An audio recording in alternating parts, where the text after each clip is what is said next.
What do you think? It's not things I know, figure it out yourself. Even when I try to consult, he won't even listen. Thinking about Tom and his friends spending the rest of their days in Saipan without any disturbance, I realized there was no longer any need to hesitate. When we got home, we quickly started packing. Can we really move out right now? Yes, it's all good. We immediately had them come over and started moving out things that were already packed. After that, we headed straight to the real estate agent. I want to sell my house. The real estate agent was very kind and managed to arrange for the house to be sold the same day. And just like that, Tom no longer had a home to return to. My name is Jessica, and I'm 43 years old. Currently, my husband Tom and I live in an apartment in the city. We got married 5 years ago. It was a late marriage, and since we were not blessed with children, we don't have any. Still, thanks to Tom's words, life's joys aren't limited to having children. I'm able to live happily every day without being tied down by guilt for not being able to have children. Tom is in his prime at 45. Lately, he's been stuck with a lot of overtime work and often comes home late. I used to work at the same company as Tom, but I quit when we got married. Tom said, "It's a bit embarrassing to work at the same company as my wife, so I want you to quit your job." Respecting Tom's wishes, I quit my job and have been a full-time housewife ever since. One day, I received a call from my sister-in-law, Mia, who lives in the next town. It was an unexpected call, and she said, "I'm a bit worried about Mom's condition. I can't go check on her right away, can you do it for me?" Mia is a very reliable person, and I have been in her care many times since marrying Tom. Mia has 2 children, a 9th grader and a 12th grader, both of whom are growing up to be fine individuals. Given how wonderful Mia is, it's no surprise her children are turning out so well. She's someone I deeply respect. So, of course, I rushed to check on my mother-in-law, Kate, the next day at Mia's request. How wonderful Mia can be immediately seen through Kate. I adore her. She's a straightforward person, always logical and holds firm opinions. She can rectify what's wrong and yet takes great care of those around her. I'm truly grateful to have met such a wonderful mother-in-law and sister-in-law through my marriage to Tom. I was shocked when I entered my in-laws' house. It was cluttered to the point there was no place to step, with trash everywhere, almost like a garbage house. This was odd because Kate is usually very tidy. In the midst of the clutter, Kate was idly sitting around, doing nothing. I called out, "Kate?" Slowly turning to me, she stood up and said, "Who might you be?" Then, looking at Tom who came with me, she said, "Ah, Tom, welcome." We were stunned. Shocked by the drastic change in Kate, we hurriedly made a doctor's appointment for the next day and had her examined. After undergoing various tests for days, the results came in. She had dementia. And it was severe enough to require care. We called Mia to the in-laws' house for a discussion. Needing care meant someone had to look after Kate at the in-laws' house indefinitely. Mia said, "Thank you, Jessica. I'll take it from here," but surprisingly, Tom objected. "No, Mia, it's tough for you since you live far and moving here would be hard on the kids." Indeed, since Mia lives in the next town, it would mean her younger child would have to transfer schools. "We'll move back here and take care of Mom." "That's okay, with you, right, Jessica?" I was surprised. I never thought Tom was such a responsible person. Moved by Tom's sentiment, I firmly agreed, of course. After all, it's for my beloved Kate. And so began my days of caring for Kate. Moving to the in-laws, our daily life with Kate started. While managing the house, I took care of all Kate's needs. Since she would try to wander off if not watched, I had to keep an eye on her at all times. Whether doing laundry, cleaning, or cooking, I was always watching over her. But then, I noticed the loneliness in her expressions. I wondered if she was really happy with such a life. Even with dementia, there must be moments of joy and happiness. Just being watched and having to sit still all the time couldn't possibly be enjoyable. So, I tried asking, "Kate, would you help me hang the laundry?" She brightened up and eagerly helped, saying, "Of course, I'd love to." Despite her struggles with dexterity, what mattered was her enjoyment in the task. This was indeed the right approach, and I was pleased. From then on, whether cooking or cleaning, I involved her instead of just watching over her. Thanks to this, she seemed to have become more comfortable with moving around. On sunny days, I'd suggest, the weather is nice today. How about we eat lunch in the park? Kate would agree, that sounds lovely, and we would enjoy our meals outdoors together. I never found this life burdensome. Mia always handled the hospital visits, and her 2 kids frequently came to see their grandmother. Amidst all this, there was someone completely uncooperative. That person was Tom. Though he was the one who initially said, "We'll take care of Mom," Tom hardly lifted a finger to help. Reporting to him about the day's events with Kate met with his disinterest and sluggish responses. Even when asked for a little help, he'd retort, "I'm tired from work." Why should I be tired at home too? Indeed, Tom has been coming home late due to overtime, so he might be tired, but I wished for some support. He wouldn't even speak to Kate upon returning home. What do you think about doing this for Kate next time? It's not things I know. Decide for yourself. Even when I tried to discuss something, he wouldn't listen. It felt as though Tom was only returning home to sleep. One night, Tom hadn't returned by 11 p.m. Given his recent pattern of late returns due to overtime, I went to bed assuming the same. However, sleep eluded me that night. As time passed, it turned into the early hours of the next day. I was wondering why Tom was so late when I heard a car outside.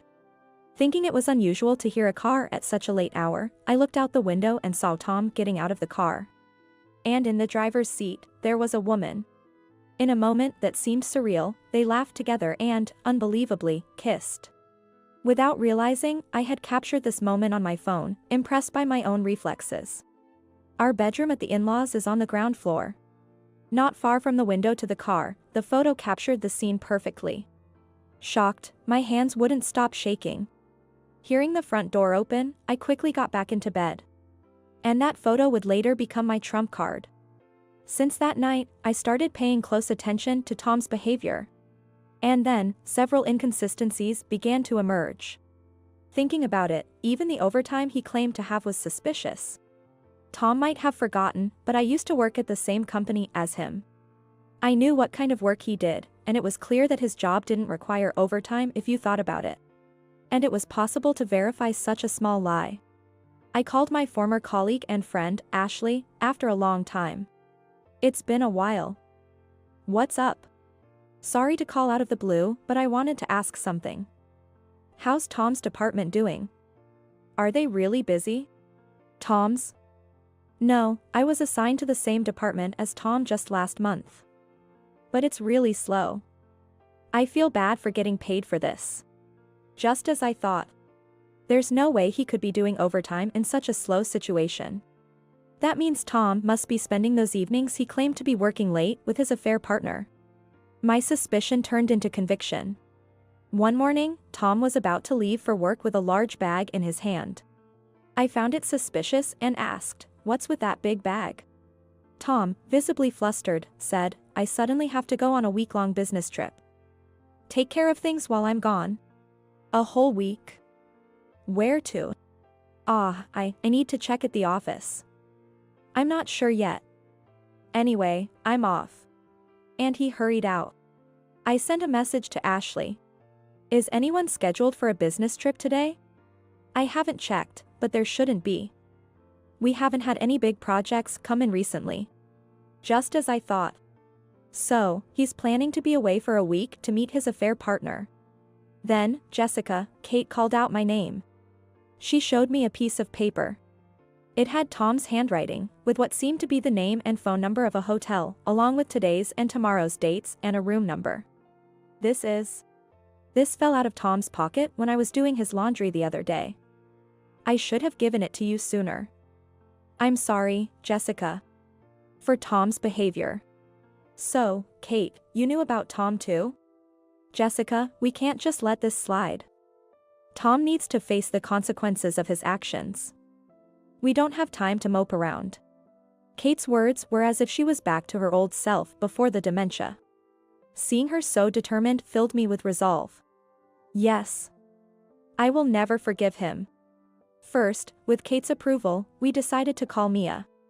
As soon as Mia arrived, she apologized, "Jessica. I'm so sorry. Tom has done something really stupid. I reassured Mia that there was no need for her to apologize, and the three of us began to plan our next steps. We checked the note and confirmed the location of the hotel. Tom would be staying there for the next 2 days. What to do next was the question. The next day, we decided to drive to the hotel in Mia's car. Arriving at a hotel close to the airport, we spotted a familiar car in the parking lot. I checked the photo on my phone. Of course, it was the photo from the night Tom was kissing that woman. It was the same car from that photo. After a while, a familiar man emerged from the hotel. It was indeed Tom. We hid in the shadow of the car to avoid being seen. Soon after, a woman came out and cozied up to Tom, linking arms with him. As I captured this scene with my camera, I witnessed something unbelievable. Both Kate and Mia were left speechless. There was a little boy, about 1 year old, with them. He happily held Tom's hand, and the three of them walked away cheerfully together.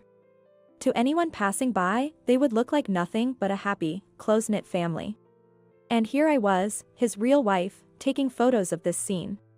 I felt pathetic, but this was no time for such thoughts. The trio headed straight to the airport. They left their car at the hotel. Upon reaching the airport, they spent some time there, laughing and enjoying themselves before disappearing into the boarding area. Looking at their destination, it was Saipan. Thinking about Tom, the woman, and the boy spending the rest of their days in Saipan without any disturbance, I realized there was no longer any need to hesitate. When we got home, we immediately started sorting through our belongings and began packing quickly, then called the removal workers. Is it possible to move out right now? Yes, that's perfectly fine. They came promptly and helped us pack. As items were packed, they were moved out and temporarily stored at Mia's place. After that, we headed straight to the real estate agent. I want to sell my house. The staff at the real estate agency were very kind and arranged for the sale to be processed the same day. With this, Tom no longer had a home to return to. Just thinking about it made me feel exhilarated. Afterward, Kate and I booked a room in a nearby business hotel, where we would stay for a while. Tom indeed once told me, life's joys aren't limited to having children. But did he actually want children? Did he have an affair and have a child because we couldn't have one together? Only he knows the truth, but as Kate said, I can't just let this go without doing anything. I will never forgive him. 7 days later, Tom called my phone. Hey, where are you? I can't open the door and get in. That makes sense. Because I sold that house. What are you talking about? Hope you enjoyed your 5 nights and 6 days trip to Saipan. Was it fun with your family of 3? I hope it made for some good memories. Well, I could tell Tom was frozen on the other end of the line. I continued. You no longer have a home here. We've moved out and sold the place. You should go back to the woman and your child. Wait, it's not like that, it's a misunderstanding. That child isn't mine, it's. Fed up with his excuses, I unleashed all my anger. Don't mess with me. Enough with the mocking, alright? You think excuses are going to fly now? I never want to see a scumbag like you ever again. Tom was silenced, perhaps shocked by my outburst. Kate, who had been listening on speaker, spoke up. Tom, no matter how much you try to squirm your way out of this, it's futile. We have all the evidence, and this call is being monitored by a lawyer.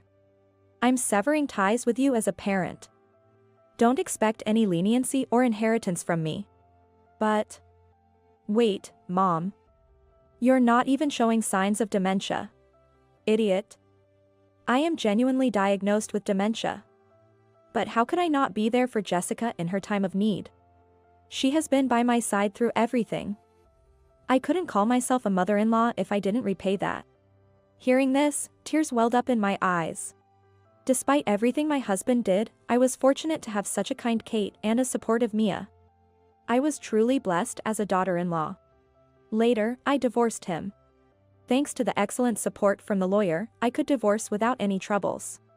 Of course, the photos served as crucial evidence, but the most significant factor turned out to be the existence of a secret child.